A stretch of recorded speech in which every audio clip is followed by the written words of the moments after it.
if everybody is wise, wisdom will be common with that value.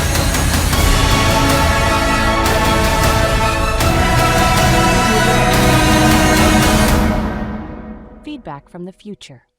Men do not know how to be men again in relationships, and I get asked this question a lot of times. So it's great that I have my friend here.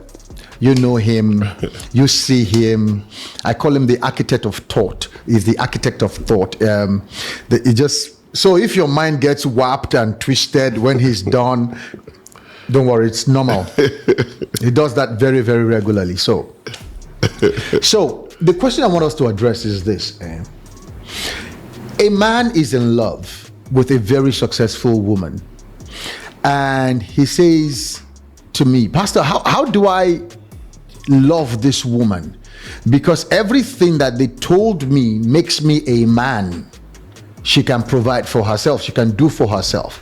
So for instance, the modern day man does not know how to be the husband of the modern day woman. Back in the day, the roles were defined. So wife took care of children, husband brought home the food. Wife ensured the home was well, husband went to work and brought money and supplied. But now women can do almost everything. So when a guy meets a woman now, what does he say? I'll buy you a house, and she responds, I already have 3. I have one in Paris, one in Milan, and I just bought one in Banana Island. Say, I'll buy you a car. It says, I got a Ferrari, a Bugatti, and maybe a Rolls Royce. And guy's like, okay, how do I show to you that I'm a man now? I'll take you shopping. I said, I don't know how to say this. I'm a part shareholder in LMVH. That is the group that houses Givenchy, Gucci, Louis Vuitton, and all of them. And even before a season comes, we get to choose. So shopping is not my thing. So the guy now is wondering, how do I be a man to this kind of woman? So PK, help us. Yes. How do you be? It's a reality out there, actually. And I think, on many other levels, if you get close to a woman who is aware of who she is, you want to be very clear about difference. And for me, it's a play on difference. Okay. Generally, no matter who you are, high or low, life will not recognize you for your similarities. Okay. You are recognized and rewarded for your difference. That's why I needed you on this one. So, and then you have very powerful faith ideas. For example, in scripture, you have statements like, two cannot work together except they agree. And for most people, the way they differ to that idea is about similarity. Compatibility for so many people is about similarity. But what the Bible says is that two cannot work together except they agree. Agreement does not need similarity. Oh, come on. Right? PK in the building. Okay. The Bible did not say that two cannot work together except they are similar. It said except they agree. Right? So we must be careful not to overrate the idea of similarity and to get comfortable with the possibilities trapped in differences. Yeah. There's so much wisdom hiding in plain sight when we begin to open up to the weight of difference, right? Our difference, our personal power, and we have to honor it. Wow. And that is true for every individual. The attention, the resources our individuality deserves cannot be compromised, right? So we can be two different people, which is how we relate successfully. We can be two different people, but we can agree on certain protocols, of course, that will govern this relationship. Okay. I think people camp too much around compatibility. Personally, my whole system rejects it. Because I think that being compatible is true, but it can be negotiated based on similarity. And for me, for example, I don't know how to do anything in the house. When I was getting married, I failed personally all the tests of what a man should be judged by domestically. If the TV is broken, it's going to remain broken, or we call somebody to come fix it. I don't go get spanners. I'm better than PK. I'm better than him. I can fix stuff. I can fix stuff. He can't. My mom warned my wife when she was getting married. No, seriously, he doesn't know how to do anything. When it comes to the house, I'm like a woman. Wow. I don't do nothing. My wife is more, she's more, handy more than I am. I've grown to appreciate my strength, which is my brain. That's my greatest strength. But how do you use your brain as husband in the house? Yes, so when they need you to be handy. Well, make the money and pay for. Okay, all right. I'll pay for who's going to fix it. But more than that is that I am more intuitive. Okay. I'm very present in the home, and I can figure things out real quick, and I can respond real quick to whatever it is that requires any form of serious exchange, right? And so, knowing who you are, knowing what you are about, knowing the protocols you cannot violate about you is very critical.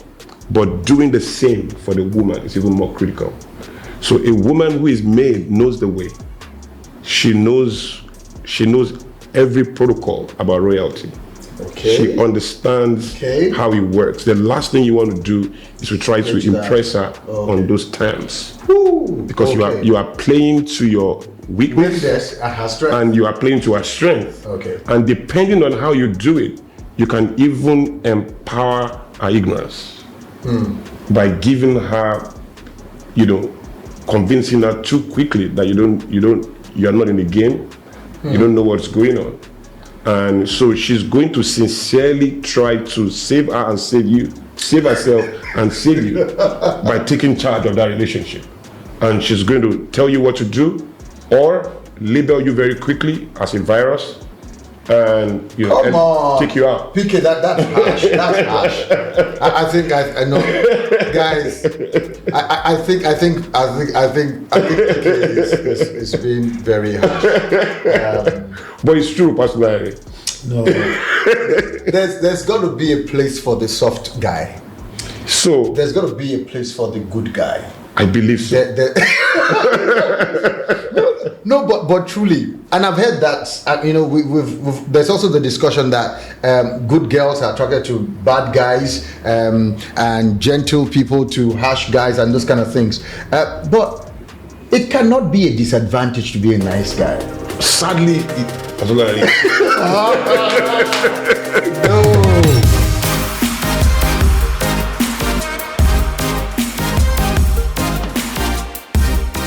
It's you see, my thinking is principles are universal. Okay. So there are universal generic experiences in the human condition, but some experiences are peculiar, and there are people who manage those peculiarities. So we will not always find women who can manage the simplicity, short of saying naivety, but let's say simplicity of a good man. Very people can be powerful and yield that power. It's a lot when on a daily basis you keep reminding me of how powerful I am and I can feel your power. It takes a lot. I mean, Jesus said stuff like, be gentle as a dove, but he quickly let us know it's not enough. So be wise as a serpent. And it began the statement by saying, I'm sending you out as sheep amongst wolves. And what he's saying is that, look, this is the default. You are not wolves among wolves. You are not sheep among sheep.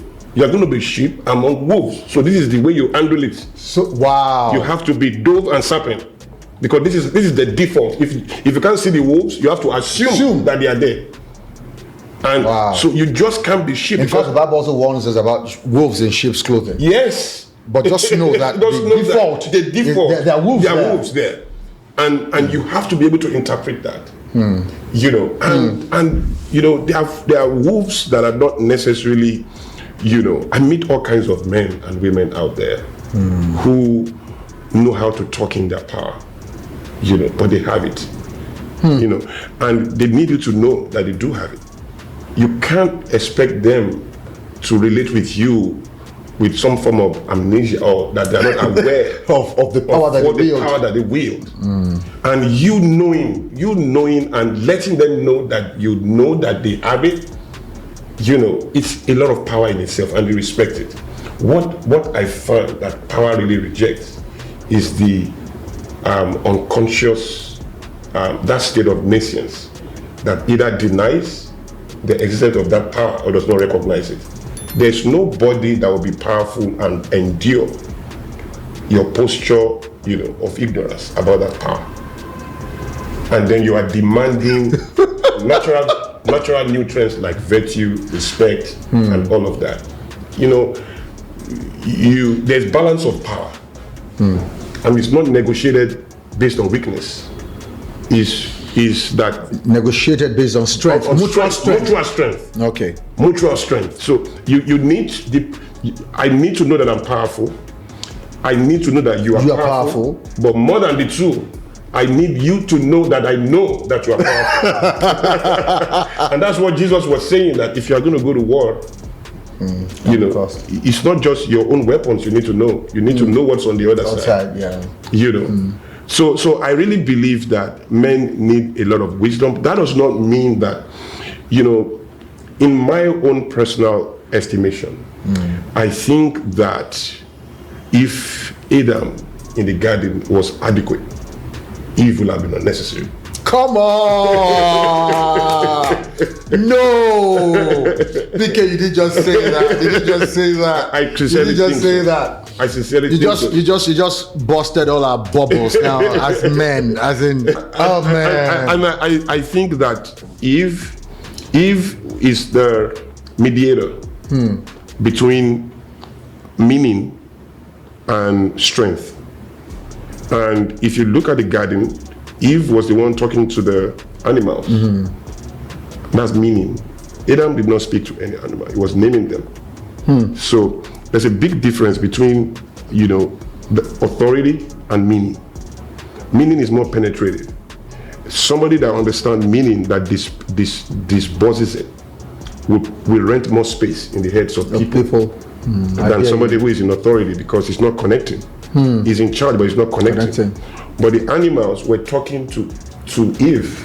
The serpent didn't have any conversation with Adam. He went to Eve. Eve was giving meaning to the animal. And that's what the serpent took advantage of.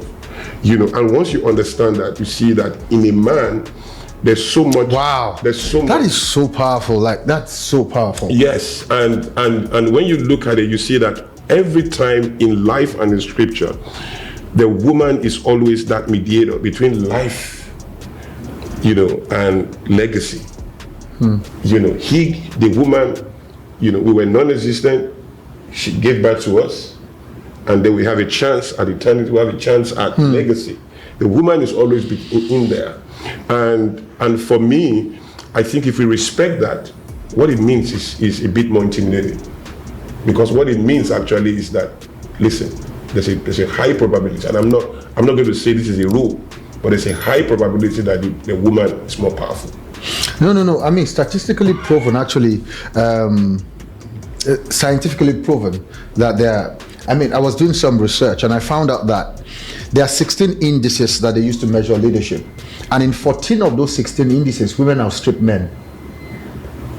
In fact, men only lead in decisiveness. And another one that I can't remember, in decisiveness, like on the spur of the minute, decisiveness, we're going to war, we're killing somebody. And brute force. And when it comes to using brute force, so I don't think there's an argument about their strength. I mean, the way I say to men is that even the Bible doesn't help us too much as men. I mean, if he calls them help meet from the get-go, you can't help me except you are stronger than me. Correct. You can't help me except you are better than me. Two people at the same level really can't help themselves. So for you to be able to be the help that is suitable for me, it means there's some level of, there's a gradient there. So let's even go into that help me. I've studied it. There is a part of that, the dominant meaning in that actually is emphasizing an equal and opposite adversary. No way. Yes, Peter. sir. Equal, opposite adversary. So when you have a woman in your life, there are dimensions of, I mean to use the phrase devil's advocate. There are places the woman would take you to, would challenge you to, that you probably won't challenge yourself to go, yeah. That adversarial nature is not evil. It's playing that role and helping you with your blind sides. And she's going to confront you with the things you are probably afraid to confront yourself with, or you don't see. And a lot of men are going to see that as maybe competition or disrespect or rudeness. But that is part of but don't you think that the reason why men are like that is because of how we're socialized? Don't you think that is a function of culture? I agree. I agree totally. That shapes us like that. Yes. I mean, today, I'm still going to come back to what we're discussing. One of the things that I feel is a major disadvantage for men today, really, the way I see it, is that the syllabus changed and nobody informed men. We're still working on what my uncle told me, what my father told me. This is how to be a man in a marriage. And they are not living in these times. Neither are they marrying the wives that we are marrying, who are smart, brilliant, accomplished. They are go-getters. So wanting to now use what your uncle told you, all those crazy advices that we got from people that I don't even want to define them. I say this, my dad advised me once, he said the way to be a man in the house is to shout. Just put a cup of water there, let someone come and nobody's going to ask you. Then you go there and say, who put this cup of water here? Nobody will be able to come to you and say that you are the one that put the cup. He said, that is how you know that you are the man of the house. And a lot of us grew up with stuff like that. Yes. Unfortunately, even how I'm raising my daughter, I don't think she's going to be intimidated by a man to the point where she will not voice her opinion or say her mind. Correct. So when you're finished shouting, the woman is still going to ask you the intelligent question of how did the cup of water get here? If it's two of us, in the house, it definitely wasn't me. Dude, it's got to be you. So then, what was he shouting for? And men basically don't know how to handle that. I feel culture puts us in a difficult place. And men, guys, I'm on your side. We have to learn fast. We have to unlearn quickly. We have to relearn speedily. Otherwise, we're losing a lot of grounds. Yeah. And you see, let me tell you another thing I've noticed. Our resistance to that change puts pressure on us. Yes. That leads to frustration. Yes. That's creating the high mortality we have for men. Yes. Yes. And they do not realize that the issue is we are resisting this change that is evident. It puts us under pressure. It leads to frustration. Frustration leads to high blood pressure. High blood pressure comes with it other different things. Before you know it, your health is failing. Your mind is always full. You're taking on all of this pressure. You're wondering, and you could just be at ease, really, by just changing and learning and relearning. I feel there's power that men really still have, really. A lot of it. Power that we still have, and we are going to speak to that somewhat before we finish.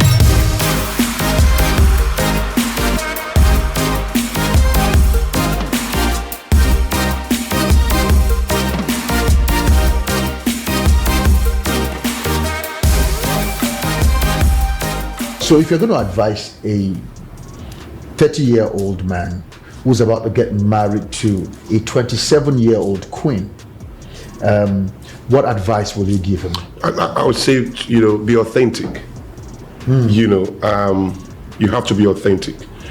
Women, I've found out, are quite elastic.